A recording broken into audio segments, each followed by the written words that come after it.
removed a ban over the hookah parlors. So hookah parlors have a major metro cities have started a hookah parlors again, but that doesn't mean they are safer. I mean, the reasons of removing the ban were totally different, and you should also tell them the reasons why did they remove the ban and why they had to continue it.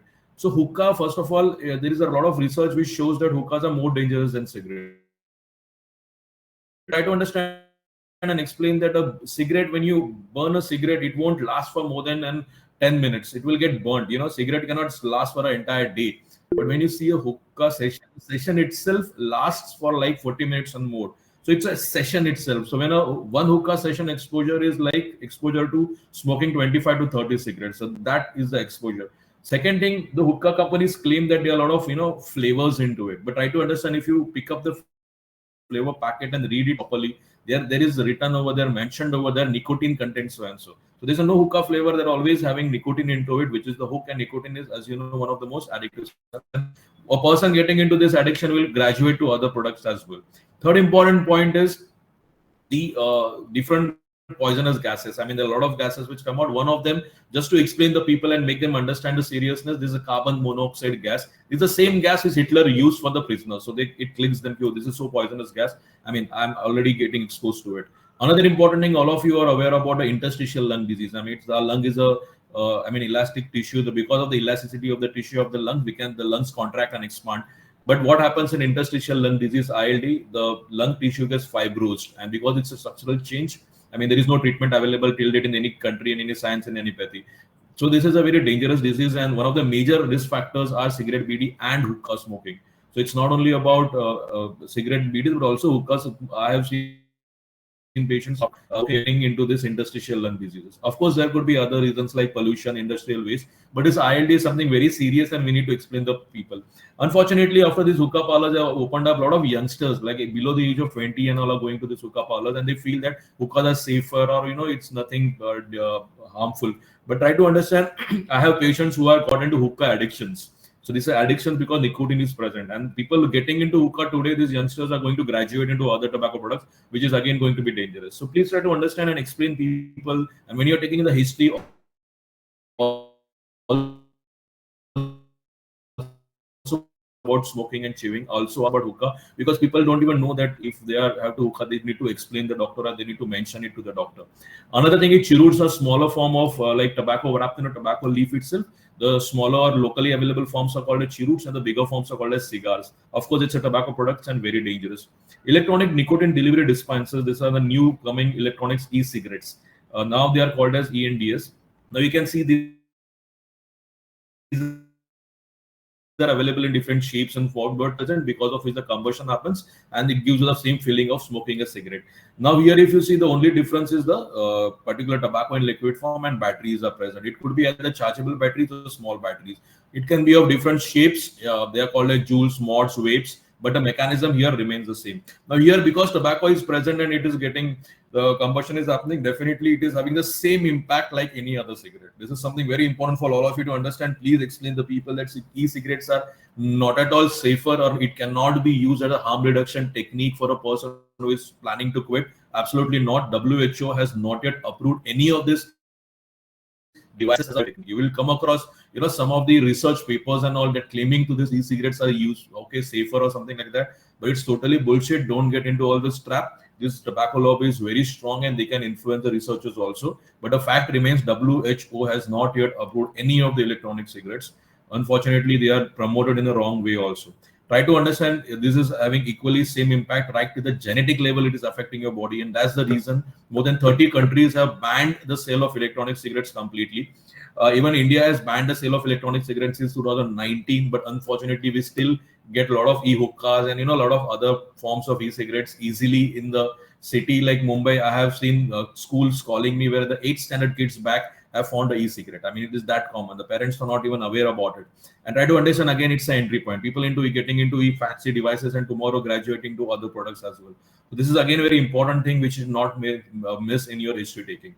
Chewing tobacco products, are n number of chewing tobacco products. I mean, after working for so many years, I cannot claim that I know all the tobacco products because it's a huge number. Like every state has its own speciality. The packing changes, the color changes, the method of consumption changes. So it's a variety of thing across this country, and That is why I always mention that wherever there is tobacco, just it is going to be harmful, no matter what tobacco products it is. Just to mention a few tobacco which is very common in Maharashtra, taken with lime, they mix it and put it in the below the lips. That is very common in Maharashtra. Second is khaini, which is premixed form of lime and tobacco. Gutka again is very common. Gutka, Maharashtra as a state has taken a decision to ban gutka, but yeah, it is other states have not banned, so it gets smuggled into this Maharashtra state also, and we still get it in, but the price has gone high because of the ban. Another thing is pan masala. Now this is something very interesting. Pan masala, you should understand that pan masala, the base is not tobacco, it is supari, arakanut. Now, arakanut and tobacco are two different things. There is a law in India which says COTPA, some Cigarette and Other Tobacco Product Act. According to this law, it is the tobacco lobby or the tobacco companies are prohibited, or they cannot promote or advertise the tobacco products directly. They have restricted in doing so. The government has restricted it by this particular law. So what does tobacco companies do? They come up with pseudo marketing. So they will say Ajay Devgan coming up with an advertisement of Zubaki Vimal. Now this Vimal is more famous for gutka, but because they cannot promote gutka, it's a tobacco thing. They come up with this particular pseudo marketing where they are promoting Vimal Pan Masala.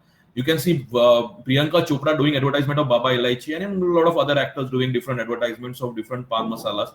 Now pan masala, though it is not a harmful thing, because of the this, though it is not allowed to, they can promote it, like unlike the gutkas are not allowed, but supari, arakanut is also dangerous. There's a lot of research available in TMH, Tata Memorial Hospital, where people coming from especially on northeast areas and all, because of this Tambul and this particular supari and arakanut consumption, they are landing up into precancerous and cancerous lesion. So this supari also is dangerous. And another thing is, people, children especially, who are getting into this pan masala habit, tomorrow they will feel that, okay, now I've grown up and now I should move to other gutka product, which is having a similar packing, similar brand name, and that kind of a thing. That's the way these particular products are marketed, and they're targeting the children. So you should be also clear that even if the person is taking pan masala, you should enroll them in your program and treat him like any other tobacco addiction.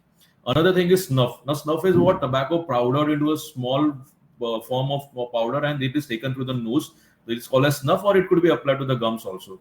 Another thing is masheri, where tobacco is burned and it is black powder is prepared and applied to the gums. It may be either they can prepare it at home, or they get sophisticated, like branded Shine, Mishri and all. Tobacco pan. Now pan is something very interesting thing. All of you should understand that across the country we get pan. Now this, if it is a tobacco pan, definitely it is going to be dangerous. But a lot of people will claim that, okay, I have a sada pan, meetha pan, sweet pan. But try to understand what are the ingredients, because most of the time there could be something called as kimam present into it. What is this kimam? Kimam is nothing but the tobacco paste. Try to understand this tobacco paste only, and unknowingly the person may be consuming tobacco even if he's thinking that he's having a sweet pan. Another thing is supari, arakanut. Supari, high chances that supari may be present, which is also dangerous, which I have already explained. So you need to understand, even if it is a pan, what are the ingredients? There are other sophisticated products like sophisticated tobacco toothpaste by the brand name of Ipco and Dentubac. Now, all of us are medicals, we should understand that these are tobacco toothpaste. I have seen, rich families after having breakfast applying this tobacco toothpaste. It is so common. And again, because it's a tobacco form, it is definitely going to cause a lot of harm to the body. So these are sophisticated products. So I can tell you these are n number of products, and there may be more products also. At least you should be aware of products easily available in your practice area, in your area. This is advertisement which I tell the people to make them understand the seriousness of tobacco. This is a real case where a guy named Mukesh, this you can see this advertisement when you go to watch movies. Mera naam Mukesh hai, main 4 saal se gutka khata tha, and actually he was shown with a cancer. This is a real case. This guy named Mukesh was actually admitted in Tata Memorial Hospital. Unfortunately, during the treatment, he actually lost his life. So this is a clear indication to show that even a young person do not consume tobacco for more than 4 years actually had to suffer and actually lose his life. This is a very striking thing for the people to understand that duration doesn't matter.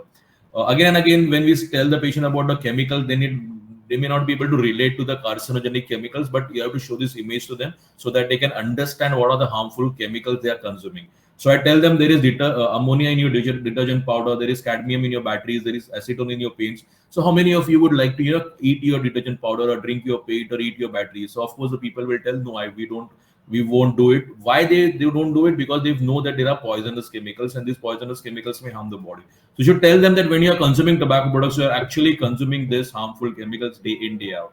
So once they understand the base, this particular thing, they can relate to it, ki what exactly they are consuming, and that is the time it is something striking for them. Okay, this is something dangerous, and I need to do something about it. So this basic clarity should be there, and you are the person who will take this and make these people understand about this particular subject. As I told you, this is a huge need for this area. I mean, I would like to thank again for arranging this session, because we need to promote this in a big way, because like 10 to 13 lakh people are losing their lives because of tobacco consumption related diseases. I mean, it is much more than people dying because of HIV, AIDS, malaria, and tuberculosis combined together. I'm talking about risk factors. So tobacco is causing diseases, and that people are dying because of it. The number is like between 10 to 13 lakhs. And these are all productive age group people losing their lives, which could be very beneficial to their families, and they are actually, getting into it in a very productive age group. Secondhand smoking, we all are aware about it. We need to explain people about secondhand smoking, that you're not smoking, but you're exposed to smoke directly from a person. Definitely, it is still dangerous. And number of people dying because of tobacco consumption related diseases, 6 to 7%. I mean, 6 to 7% of 13 lakh is a huge number. This many number of people not just get affected, but die because of secondhand smoking related illnesses. It could be lung cancers or any other things, but people die because of secondhand smoking. So this is something very, very serious, and this seriousness should be explained to the person. Another thing is third-hand smoking. When you enter a room which is empty, but there are you might feel that someone has smoked over here, because the particles remain there for a longer time on the curtains, on the sofas, and all, and you can feel that particular tobacco or the particular smell of that, because definitely someone has smoked over there, and this is called a third-hand smoking. So this is also becoming. I mean, there are a lot of research today available on this particular third-hand smoking. How children are getting affected when their parents are living and they're smoking in the same room. Of course, they're not doing in front of them, but still the children are getting affected. So I mean, there are a lot of research today available on third-hand smoking also, and you should also be aware of it.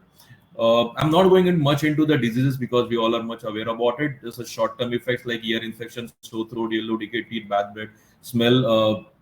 Smellier than loss of sensation of taste and smell, early wrinkles on the skin. It could be itching in the eyes, watery eyes, dark circle below the eyes, reduced ability to think. Certain signs, especially after chewing tobacco, like leukoplakia, the white spots in the mouth, or erythroplakia, or red spots in the mouth, or submucous fibrosis, the mouth opening starts reducing. Now, this leukoplakia, erythroplakia, submucous fibrosis are also called as precancerous lesions.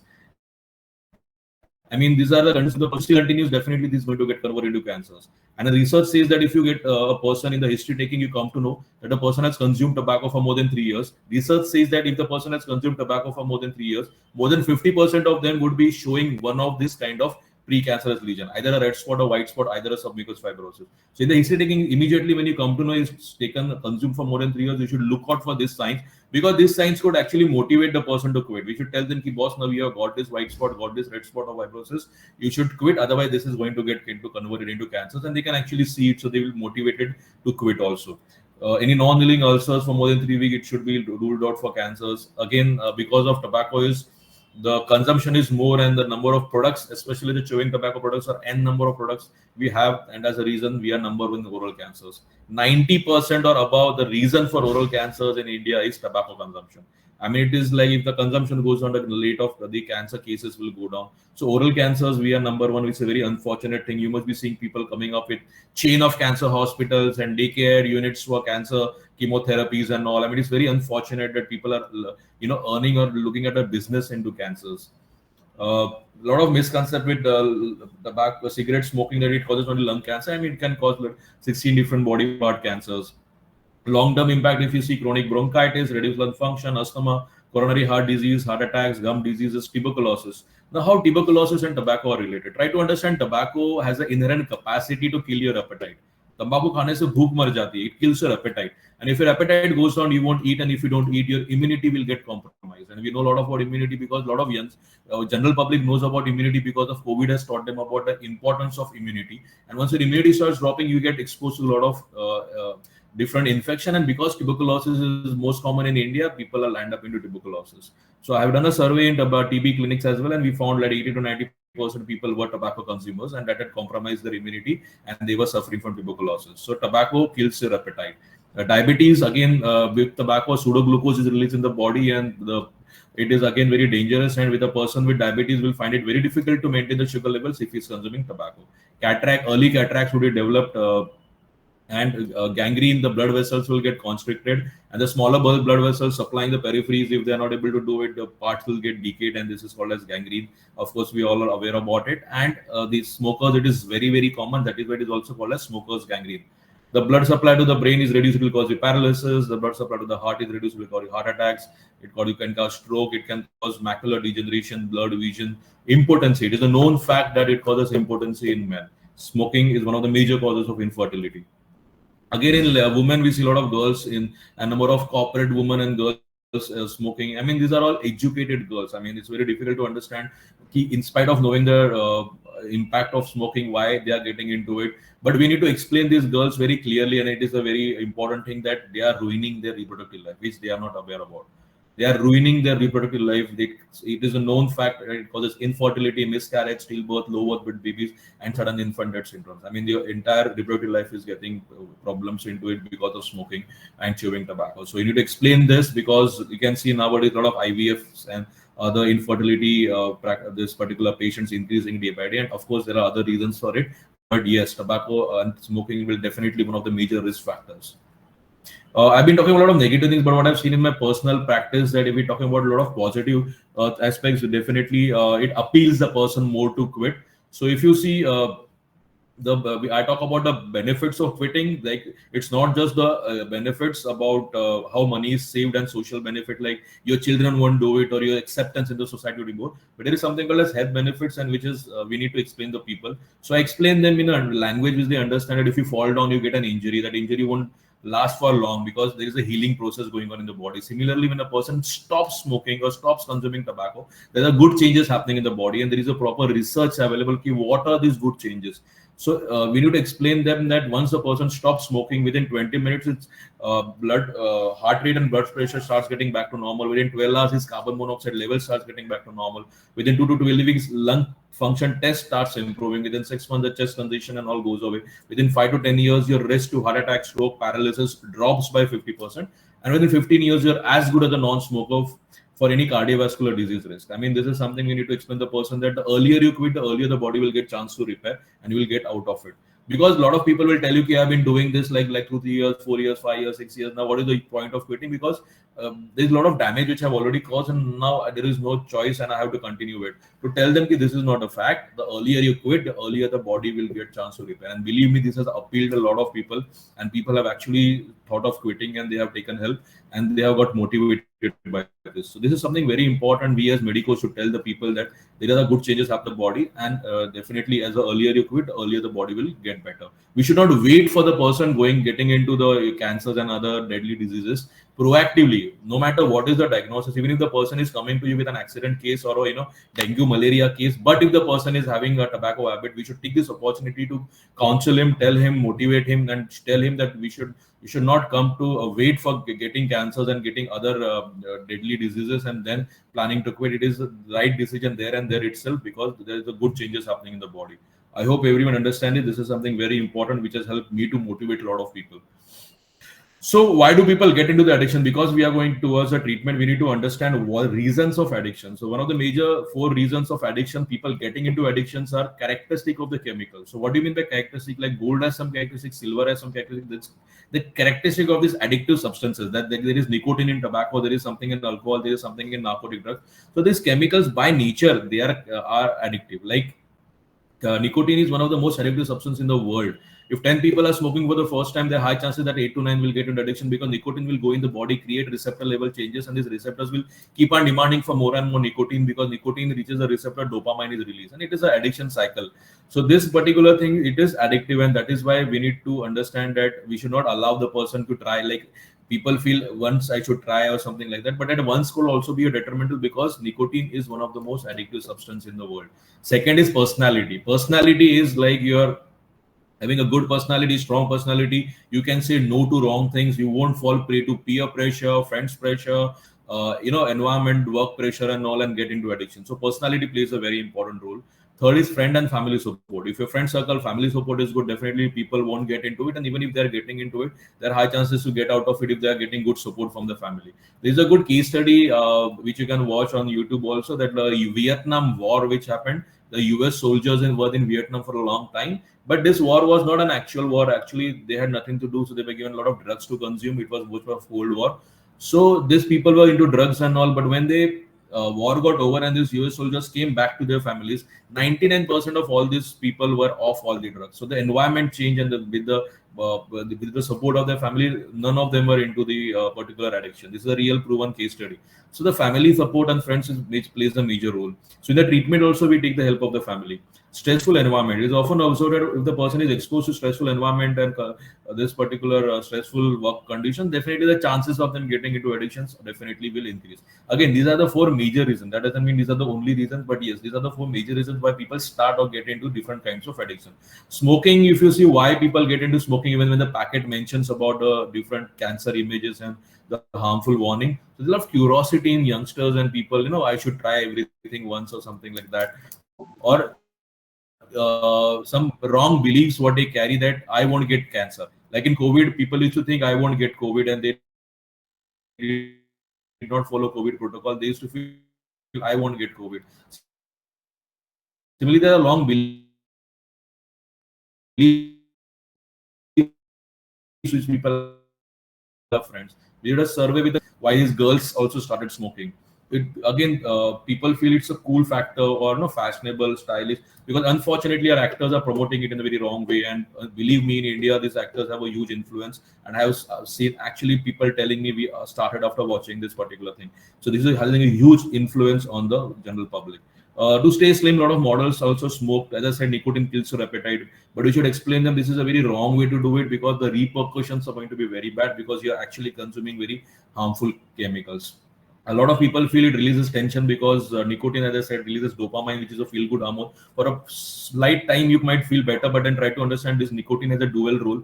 It will make you happy for some time, but again it has a depression. It will put the person into severe depression when it goes below the baseline, and that's the time the person will think of another cigarette or another tobacco product. So this is very wrong thing, and this is a very wrong way to do it, because a lot of chemicals are getting into your body. A lot of people have a misconception that constipation, I need to have a smooth bowel movement, so I need to consume tobacco in the morning. See, try to understand. We need to explain the person very properly that first of all, a person who is has doing this or is consuming tobacco for smooth bowel movement must have started at the age of 16, 18, or after that. No one starts from birth. So first of all, without it also it was possible for initial years. Second thing, in the morning, if he is consuming tobacco or ask him to consume hot water, hot tea, it will have the same, gastrocolic reflex and peristaltic movements. So he may not require any tobacco. Third thing, he should have fibrous food in the diet, like salads and, vegetables and all, so that the stool formation will take place.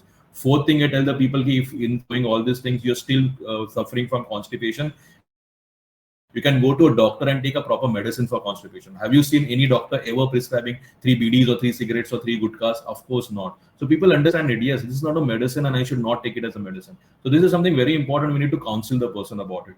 Now we come to the treatment part. So once we come to the treatment part, certain aspects are important, because addiction is something going to do with your behavior patterns and, a lot of psychology also. So this is a psychological theory which we need to understand. This is called as Prochaska's stages of change model. So, a patient coming in front of you may have different stages may come of mindset.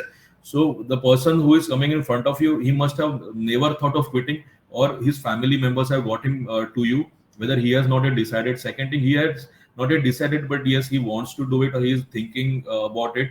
Third thing, he has taken some action about it, or he's preparing to take some action. Fourth thing, he's taken the action. I'll explain in a very simple way so that you understand, giving a different example. If there is an obese person, you understand overweight. Obese is like overweight. But the family members are telling that person, you're obese, you're fat, you'll be facing a lot of difficulties, you're facing already.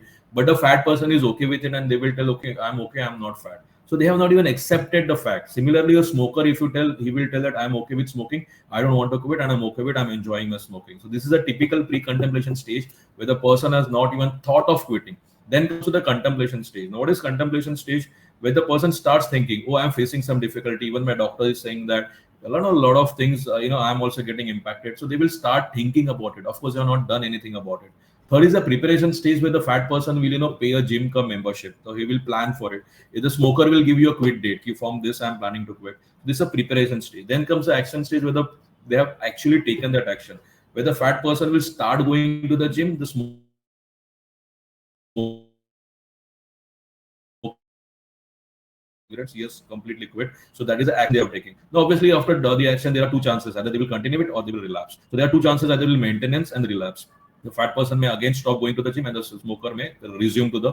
So these are two possibilities. Now try to understand when the person is coming to you, he may not necessarily be always in an action or a preparation stage. He can definitely be in a pre-contemplation stage also, contemplation also, and he might be sometimes in a maintenance stage where he might need your help to maintain that because he's facing a lot of trigger factors and he's not able to know how to overcome it. So try to understand first to categorize the person. You cannot have a same treatment for all, same shoe fits all kind of a thing, because every person is different. So every person's mindset is different. So I hope you understand this process called change of matter. So we first need to identify the category. Second thing is, I don't know how many of you know this famous movie, which is an old Bollywood movie called Amar Akbar Anthony. This is just to signify that this addiction of tobacco addiction is a triple kind of addiction acting at the same time. So when I say Amar Akbar Anthony, it is a physical, psychological, and behavioral addiction. So when I say physical addiction, the word physical itself signifies that there are actual physical level changes. So when a nicotine enters, as I said, it causes receptor level changes, and these receptors demand for more and more nicotine. And you can see these receptors in a ex-smoker and a smoker where the receptors have disappeared completely also. So what is the categorize or how to come to know whether the person is physically addicted? So there is a scale which is called as Fagostrom scale. Now this Fagostrom scale has a battery of questions, like there are 6 questions. So you need to ask this question and give a score. So by after the score is more, definitely the person is highly physically dependent. If the score is less, the person is not physically dependent. So just to mention a few questions: how soon after waking up the person takes his first cigarette? There are people who will tell you that once I wake up, I search for cigarette. So why does this happen? Because the receptors have not received nicotine for the entire 6 to 8 hours, whatever he's sleeping. The first thing in the morning, the receptors will demand for nicotine. That itself shows how much badly or how much physical dependence has become for that person. That is why the first thing in the morning he will demand for, or the receptors will search for, is a tobacco product. So this is enough to know that this is a physically dependent case. Another thing could be the number of times he is consuming. Like if the person is consuming 20, 30, 40 cigarettes or 20 more, more of chewing tobacco as well, definitely this is a dependence, physically dependence case. If the person doesn't get that thing, they go into certain symptoms which are called as withdrawal symptoms. Now the best part of this is, though these withdrawal symptoms first of all are not all physical, they are all mostly mind related, mental, psychological symptoms. And the duration, there's a research done that the maximum duration is between 2 to 4 weeks. More than 4 weeks is only the symptom which is increase in appetite, because tobacco kills your appetite. Once you stop tobacco, it will increase your appetite. But otherwise, if you see, they are all psychological symptoms and they are not for more than 4 weeks. So initial 4 weeks, the person might get this symptom, and this is a 4 weeks is a time we need to take care of the person and do a good handholding and do a good follow up. So we can take them away from, or take this. They can be able to do the handholding through this particular withdrawals, and they can overcome this. So this is about a physical addiction where the person is physically dependent, and the Fagostrom scale. There is a different scale for smoking and smokeless. These 2-3 questions are different. But as I said, the first 2 questions are very important, so that you understand whether the person is highly physically dependent. Now, why we need to identify? Because the treatment protocol will change. If the person is physically dependent, we need to add some of the NRTs, that is the nicotine replacement therapies, which may not need in other kind of addictions. So this is about the physical addiction, that is a nicotine dependence. Second is the psychological addiction. Now, when I say psychological addiction, it is a psychological association which the person develops with that particular product. Like I said, constipation. The person says that I am suffering for early morning bowel habits. I need to have a tobacco. I can't quit it. So these are strong psychological association dependence which they have developed, and unless you counsel or you tell the person, explain them logically, and you break this psychological association, the person will continue doing it no matter what medicine and what counseling you're giving. They will continue it. So this is something very important to understand, and this can only happen after a proper giving the person time, understanding it, taking a proper history. Only then you will come to know about these psychological addictions, and this is something very important, that a person, that you should break this psychological association and help them to overcome this. So this is about the psychological addiction part. Third is the behavioral addiction. The behavioral addiction is how you develop a behavior after routinely doing something. It becomes a part of your behavior. You subconsciously start doing it. So this can be related to time, place, person, and thing. When I say time, there will be people who tell you that I don't normally smoke, but evening time I go and smoke. Places I don't normally smoke. If I go to this place, this club, or this particular area, I need to smoke.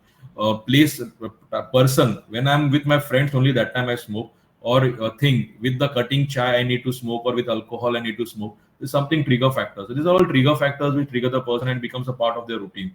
So this is something very different from a physical dependence. This person has not yet developed that kind of physical dependence, but yes, there are high chances that this person, if not treated and this, definitely the nicotine dependence will go on rising, and their particular behavioral addiction will get into physical addiction as well. Now try to understand, when the person is sitting in front of you, he might be a combination of all these three also, may not necessary. He could be only behavioral, or he could be only this. It could be a combination also. Most of the time, the people are suffering from a combination of all three, and that is why it becomes difficult and our role becomes more competent, because it is not easy for the person to quit. I mean, it's easy for us to tell the person that, why can't you understand this is a cancer image and why are you not quitting? But for that person, it's a physical, psychological, and behavioral addiction. So he needs a proper hand holding, proper counseling, proper tapering of dose, and everything. All those things are there. So we need to first have some empathy towards that person also. Okay, now he has entered a wrong thing, and we need to take it and very step by step and help this person get out of this habit. So this is about the triple addiction which is acting. Now we come directly to the treatment part. Believe me, first of all, try to understand tobacco de-addiction or tobacco treatment. De-addiction treatment is not at all difficult. It is not a rocket science. It is very, very, very, very simple. Provided you follow some proper strategies given by WHO, the protocols which are given by WHO. This is the 5A framework. I will explain in detail. I mean, it's very simple, but we need to stick to this. You might find it, very simple, but believe me, there are a lot of psychological theories, CBT, and all involved into this. After that, WHO has developed this. You just stick to it. And when I started practicing, I also followed it very strictly, and that is how I got my good results. And my success rate was like above 50%. So, what are these 5A's? So, 5A's is nothing but ask, advise, assess, assist, and arrange. So, tobacco treatment, this particular thing, we need to just remember this 5A's. We'll go each in detail. So when I say first is ask, so first of all, who are you going to ask? This is something very important. So every patient, every time it is important. The reason is because we get prejudiced. This is a female. How can I ask her? Or this person looks from a different background or different wearing good clothes. How should I ask him? No, don't do that. You will miss the patient. I mean, I have seen, girls and females talking to me and you giving a proper history and asking them in a proper method. They're reveal about it and they want help. Otherwise, you will miss a patient if you think, why should I ask her? So don't do that. It is very important to ask every patient. Otherwise, you will lose the patient. What are you going to ask? Of course, you're going to ask about the patterns and different attitudes towards tobacco, how much time, how many you're doing, how many years they're consuming it and all. Another thing is, how are you going to? This is the most important part. Of course, we are all medicals. We understand. A history taking is a very private or, kind of a, it is very personal thing the patients are revealing, so we need to follow certain rules about it. So we should not ask in front of all. We should ask if the person is comfortable, and we should not ask it as a interrogation like the police people are doing it. You should build a rapport so that they reveal it to you. When are you going to ask? You should ask when the person is comfortable and in a healthcare setting.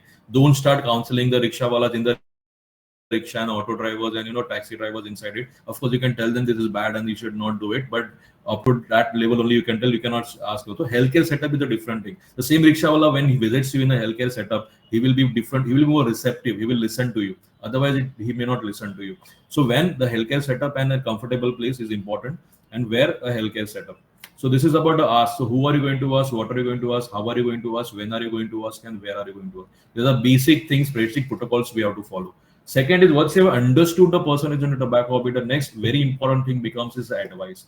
We need to advise, and this advice has to be very clear and it has to be very strong and it can be personalized. When I say clear and strong, it after you have given this advice, when the person gets out of your cabin, he should come to know or he should think of it. No, this is something very serious. The way the doctor was guiding me and the seriousness of it is definitely there, and I need to do something about it. So this message should be very loud and clearly gone to the person, and not just telling him casually that you should quit or you should try to quit. You should tell him it is the most important thing of your treatment that you should stop it. Definitely, you should immediately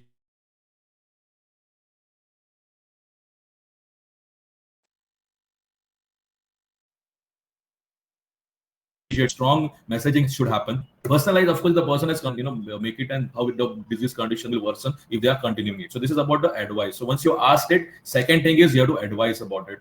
Of course, after giving the advice, it's not that everyone is immediately ready to quit.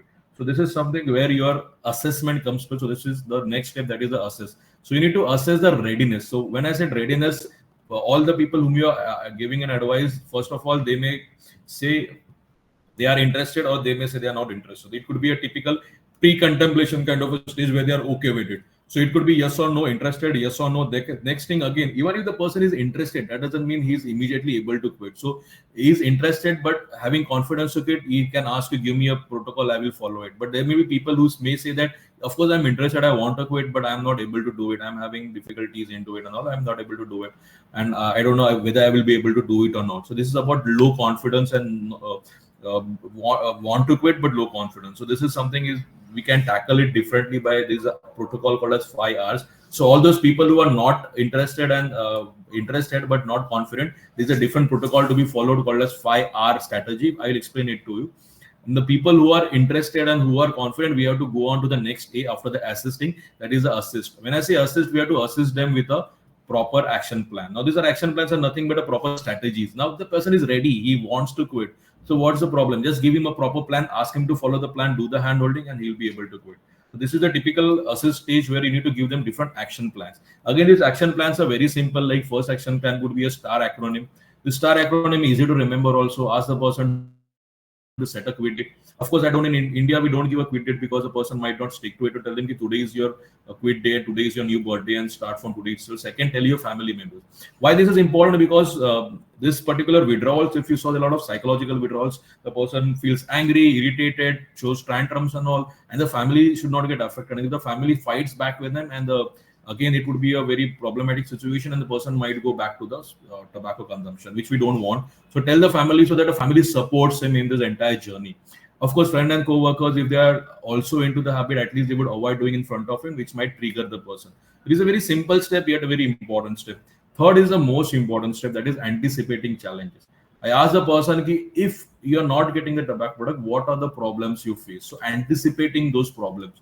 So this is something very important. The person might tell you, if I don't get my smoke, I feel headache, or I feel constipated, or whatsoever it is. So you should be preparing them for that. Because tomorrow once he quit and he's getting into it, if he's not getting a proper medicine, proper help, he will again go back to the tobacco consumption, which we do. So anticipating challenges and preparing him for that is something very important step. That is the A. And R is remove all the tobacco products. So these are all trigger factors, like from the car, from the office, the lighters, even the ashtrays and all, it should be removed. This is a simple step. That is a STAR acronym, STAR. That is set a quit date, tell your family members, anticipate challenges, and remove all the tobacco products. Believe me, this may sound very simple, but it is definitely important. Another simple protocol could be the D's, like danger situation, developing coping skill, discussing the basic information. Danger situation is nothing but again something like anticipating challenges, developing coping skill, like anger management. People tell to count from 1 to 10 so that your anger subsides. Similarly, when the urge comes to smoke or to consume tobacco, the urge is very strong, like first 2, 3, 5 minutes, and then over a period of 20 minutes, the urge subsides. So initial stage, we need to help the person to overcome this particular urge, which could be done by following 4 Ds. Like 4 Ds is, first is drink water. When you get an urge, ask the person to drink water sip by sip. It will the urge help to subside the urge. Second is deep breathing. You can ask the person to take deep breaths. So once you are taking deep breaths, the whole focus is on breaths, and it will help to divert the mind from the smoking. Third is do some action. Do delay and do some action. So third is delay, that tell yourself that okay, I will have it after some time. And the moment you tell your mind that okay, I'm going to have it, but I will have after some time, the whole urge subsides. This has actually helped people. And do some action. Get into some activity where more than one of your senses are involved. And this getting you involved in some action definitely help them to overcome or get distraction from this particular urge. Again, these are very simple things, but believe me, I have helped many people, and many people have got benefited because of these 4 Ds also. So these are about the developing coping skills, and third is discuss and provide basic information. So make them people sit with the person, understand which addiction it is, show him how it is affecting your their kind of life and how it could be impactful. So talk about the basic things and help them to overcome it. So this is about the action plans. There could be similar action plans, but these basic action plans also are good enough to help the person to get out of the habit. Now, just after doing the action plan is not going to help. So we did ask, advise, assess, assist, and the fourth A, which is the very important, fifth A, which is very important, is the arrange. No de-addiction treatment can be completed without a good follow-up. So follow-up is something very important. So we need to arrange for the follow-up. So don't feel that one discussion and it's over.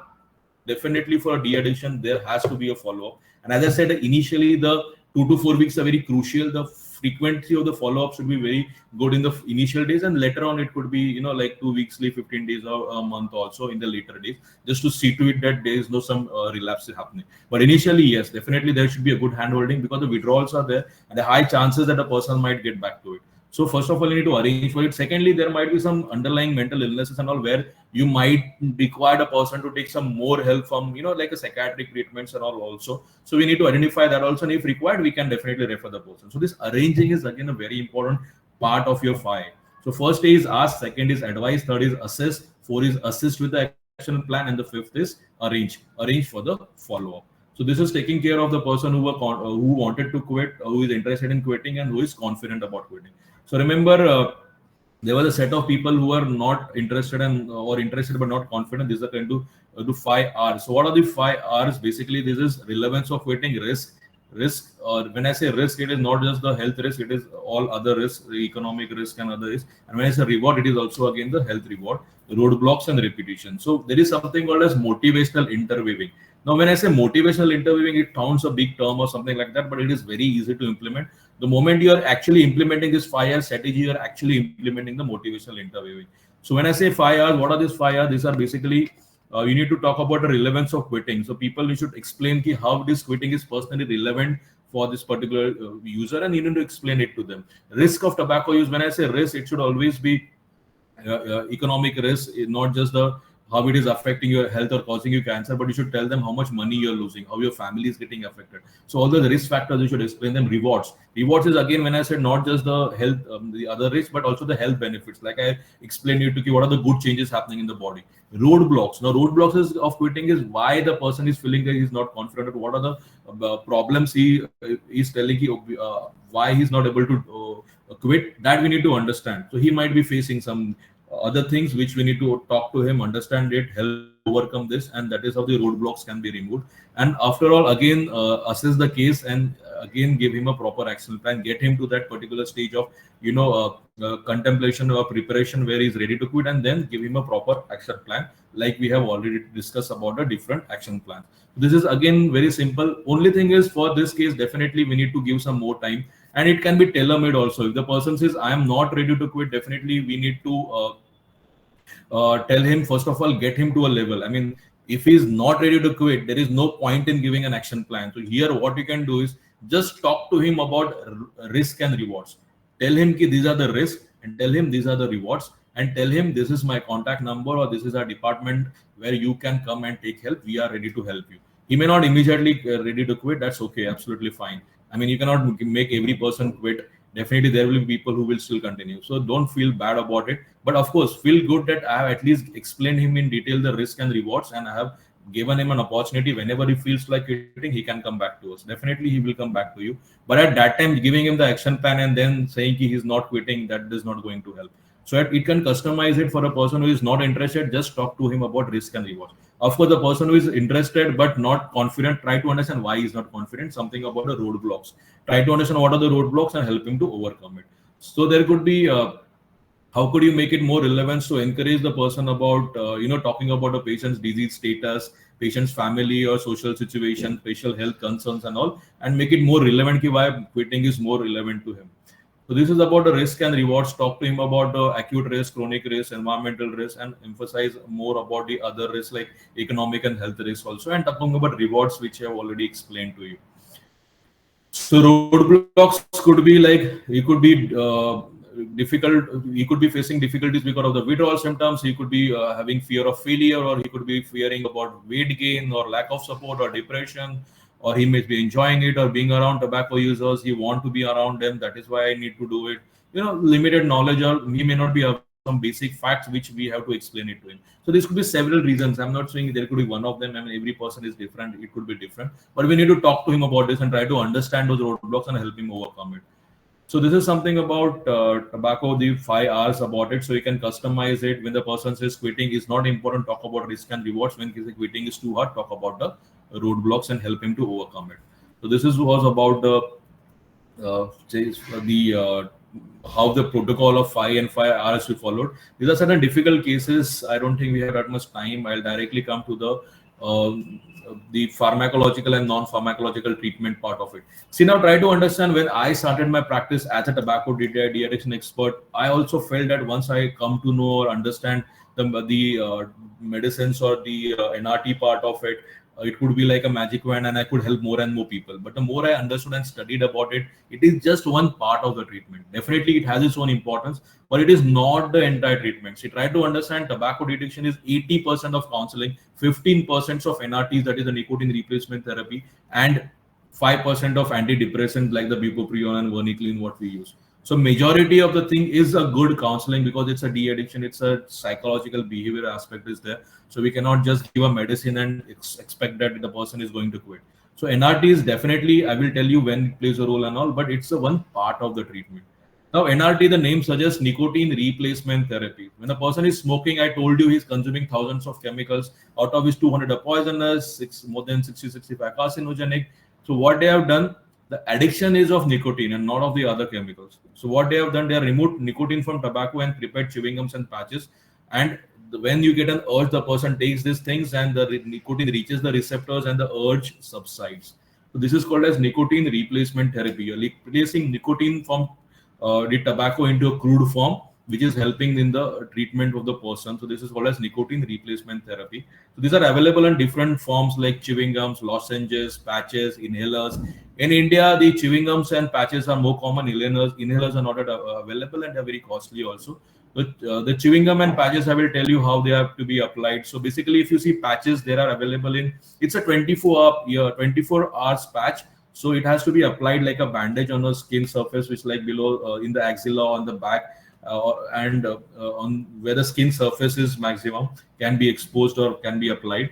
So it has to be applied after the person asks him to take a bath and apply it. So it's a 24 plus. So next day when he takes a bath, he can remove it and apply the next patch.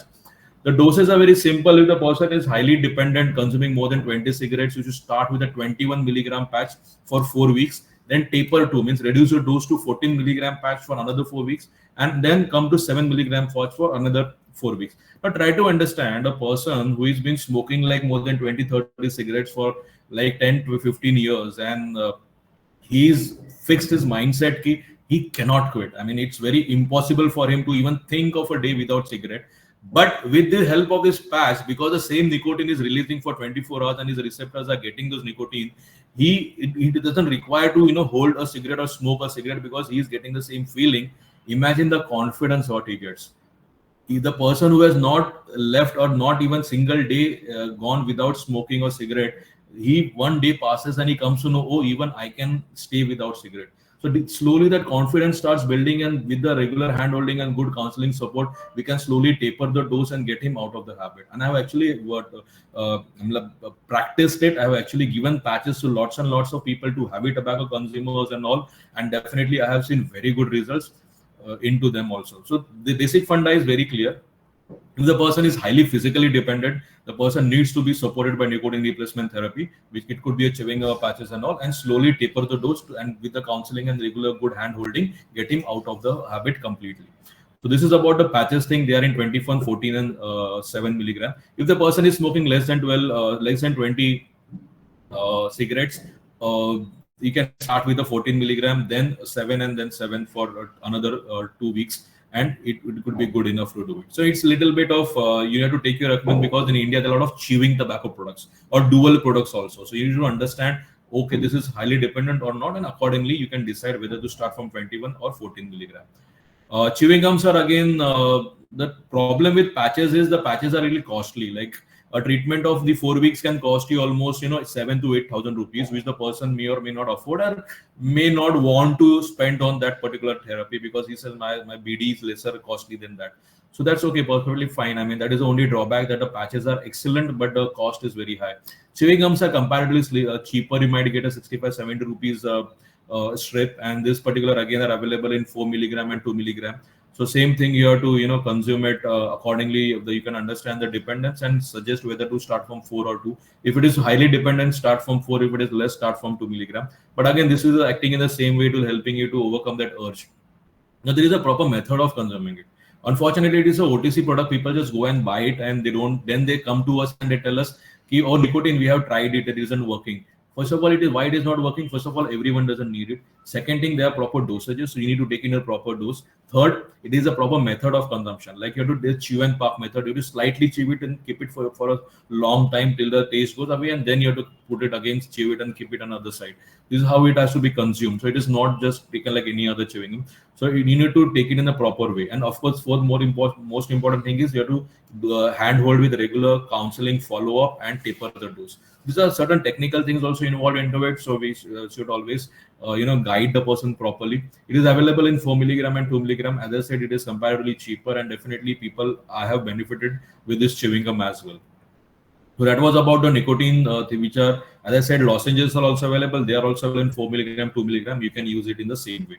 Another, the non-pharmacological treatment is bupropion and varenicline. Bupropion is nothing but an antidepressant. So it's I mean, a lot of people may suffer, or some of them may go into depression, which is one of the major withdrawals. That is a psychological thing. Bupropion may help, but again, everyone doesn't require it. Second thing is varenicline. Again, it's nothing but it's a receptor blocker. It blocks the receptor, and another advantage of varenicline, it also releases dopamine, so it gives the same effect of nicotine. That's the advantage of varenicline. Of course, it's a wonderful drug, but again, it's very costly. And second thing is, again, the little withdrawal symptoms, the side effects of varenicline are also there. So you need to give it to a person who is in close proximity or in a regular follow-up with you, or you can also include a psychiatric along with your treatment and all, and he should be in a regular follow-up with you. Definitely, varenicline is a wonderful drug which can help people to quit tobacco. But again, even if all this is there, you need to support the person with a regular follow-up and good counseling. So these are certain behavioral modification techniques which you can use. I won't go in details. I can forward it, which you can go through later, because I think we are already having a lot of past lot of time. So I can pass it on and we can go through it. But I have covered the major aspects of it. So what all things you have to cover in the session one, that we can go through, and what things you have to cover in the follow-up, that also we can go through. So I need to give some practical tips. This is the most important thing, because I've been practicing, I've been counseling more than 5,000 patients, and also I know what are the practical things and difficulties which you should not make. So first of all is stick to the basics. When I say stick to the basic, try to understand what is tobacco de-addiction. Try to understand the contemplation stages. Try to understand the 5 A's and 5 R's and use it as a checklist. I mean, religiously follow all these things, and believe me, you will definitely get good results. Product as a list, play cards. Like, you cannot ask every person. There are 100 products. How are you going to ask them? To show a photograph out of this, what are you consuming? There are less chances that you will miss out, because the person will tell you, okay, I have hookah, okay, I have the toothpaste, which otherwise you should have not asked, and you would have missed a person, because you will just ask, do you smoke or do you chew tobacco? So that's it. He may be consuming a supari, or he may be taking a hookah, which you might miss, which you don't want to miss. So you can show this play card and take, ask him which product, so that you don't miss a patient. Write and explain. This is something I do regularly, and this has helped me. A lot of doctors use this technique. This has helped me, because the person's focus is on their writing, and they don't, see here and there, and their attention is there with you. It helps them to understand the subject well. Use illustrations to make it interesting. Don't miss the follow-up with the patient. This is very, very important. As I said, no de-addiction treatment will go without follow-up. So don't miss a follow-up. Nowadays, everyone has a phone, even a phone follow-up. 5 minutes talking with a phone follow-up is also very impactful. But don't miss it. Different setup has different results. So, like, I have practiced in a clinic setup, in a hospital setup. I've been to production companies and practice, and believe me, everywhere the result is going to be different. The hospital setup has the best results. It has its own reasons for it, but that doesn't mean that every result should be same everywhere. And don't get disheartened by the results and all. You just keep on practicing and help more and more people to quit. App and technology support. Lots and lots of apps you will get attracted to and all, but believe me, you have to stick to the basic. No matter what apps you are using, it could be just a tool. You have to stick to your basic and know your basic and implement your basics. NRT, chewing gums, dual products. Because they are dual products, I've already explained, you have to understand and accordingly select your NRTs. Avoid coffee, soda, juice when you are consuming NRTs. NRT patches, as I said, I've explained in detail to it about the NRT patches as well. De-addiction is success rate differs. So 2% success rate, as such, if you see, addiction is a very gray area. No doctors or no less psychiatrists also practice into it, because the success rate is very poor. Smoking has a better success, like 20%. But again, as I said, if you practice at different setups, I have my success rate in the hospital kind of setup above 50%. So don't worry about the success rates and all. You just keep on practicing, and even one difference you can make in one person's life, the entire family would be saved. This is something you have to by heart. This will impress the person. It will motivate him. You can just keep remember 2 3 points, important points of this, and practice so that person gets motivated. Suggestion, motivation, again, these are certain handy things you can keep initially. When you start practicing, eventually you will remember this, or you will know whom to use what. But this could be certain things which you can go through initially. Also contribute to awareness. See, as a doctor, my main job is to help patient in de-addiction, but I make it a point. I go to a lot of colleges and a lot of companies and do awareness as well, because we need to spread. As a country, there's a hugely population which is consuming tobacco, and one doctor alone is not enough. So all of you should also contribute to awareness, of more and more awareness, because the government awareness about tobacco and cancer is not going to help. We need to understand a person, and we need to understand a person's absorption capacity, and the language what they understand, and the concept should be explained to them in the language what they understand. And of course, you have to be consistent. Like I've been last 10 12 years, I've been consistently doing this awareness and spreading this awareness. And I request all of you to be a part of this mission. So be a part of our story. Quit Buddy is a program which I have launched, and it's not just a program of helping and doing de-addiction, but we are forming Quit Buddy clubs, and we are forming a Quit Buddy global community where even outside India, and we have representatives, and we are getting the best practices in India. And as a medicos, I would appeal all of you to be a part of it. Give your support, guidance wherever you need our help. We are there to help you with the subject matter expertise also. And even if you want to do an awareness session, or you want to do a dental checkup camp along with it, we can arrange for dentists and all also. And not just in Mumbai or Maharashtra, we can do it across, because there are a lot of people who are interested in doing it. Public health awareness is improving. A lot of people, medicos, are getting into public health also, who are interested in getting the ground experience. And also, I need all your support. So in the group also what we have formed, I would request to remain, all of you remain in that, so that we can update you with our whatever new projects are coming, and wherever possible you can contribute. So thank you so much once again for giving me this time. I hope I have not taken you much time. Actually, this is a very long session, but I tried to keep it very short, and I hope it was beneficial to you. Now I can open up for a question answer sessions. I request to you ask questions, whatever you have. If you not understood any topic or anything else, you can just ask me. Yes, if anyone has any questions, please unmute and ask, or in the chat box they can ask.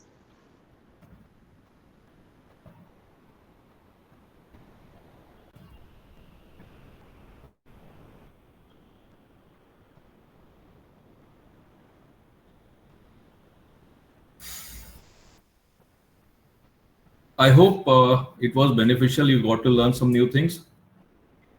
Thank you. My pleasure. My pleasure. I'm really thankful to Advaita. She's my good friend also. She supports my projects Yes, as well. sir. Thank you everyone for joining in, but please don't leave. I'll send the post event questionnaire. Please fill it up for your certifications. Thank you. You have my number with you, and in the group also I'm there. In case in future also you have any questions, you can get back to me. Don't worry.